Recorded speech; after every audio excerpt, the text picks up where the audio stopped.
Private practice owners, I want to talk to you about something that's incredibly important when you're starting to build your practice, and it's delegation of your responsibilities in your healthcare practice. As a private practice entrepreneur and a business entrepreneur, your tasks are literally unlimited. You could work from morning and you can work all the way through the night because there's that many responsibilities that we have as owners. The proper methods of delegation are not as simple as here, do this task, here, do this task. There's a step-by-step process that I want you guys to know and to capitalize on. Your time as a business owner is extremely important. So to use your time, it should be spent on strategic thinking, strategic business growth, patient optimization, billing aspects, and other aspects that are strategically important to the company. The things that you don't want to be doing is administrative work. So the first rule is to get rid of the administrative work. Depending on where you are in your journey as a business owner, the administrative work that you might want to get rid of is collecting stats. There's other people on your team that you can train to collect stats or to follow up on certain menial tasks that you can train others to do. Once again, the high value strategic things is what you as an owner need to focus on. Empower your staff, train them on the things that you know how to do, and those administrative tasks are things that you want to be able to offload to them. With proper training and proper follow-up, they'll understand that you trust them and they will take it on their own. When tasks are taken by the right staff members, there's an improvement in efficiency and an improvement in quality of service. There's only so much an owner can do, and when you're running around with like a chicken with its head cut off, things suffer. Your efficiency suffers, and so does the quality of your care.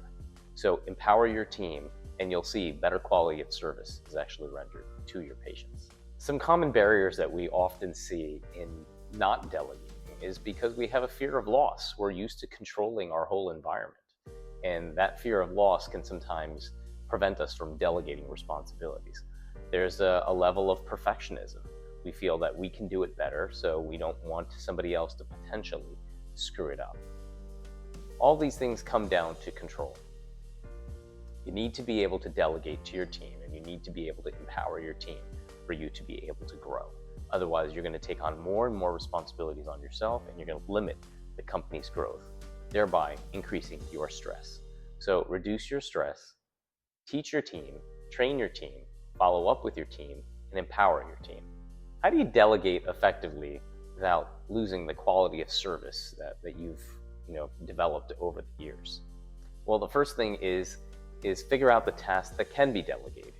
See the task itself and see who are the right people on your team that can do that. And that's the second thing. Figure out the right people for the right job. Set clear expectations and clear goals.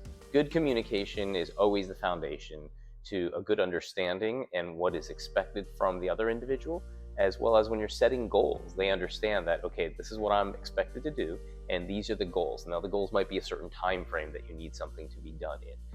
For instance, I need the stats done every Monday morning by this time. Now, that's a clear expectation and it's a clear goal.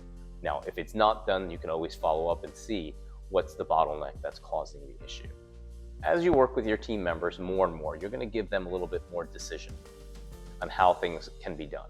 You might even take input on how to improve your systems and your processes.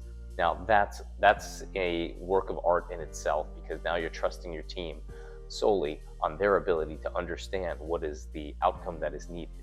So, you've come a long way if you're at that point. Give constructive feedback to your staff and make sure that you're giving them recognition for the hard work that they're doing.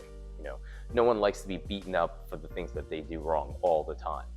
Let them know constructively where they're off, but also give them positive recognition. As a practice owner, your primary job is to steer the ship, not to row it.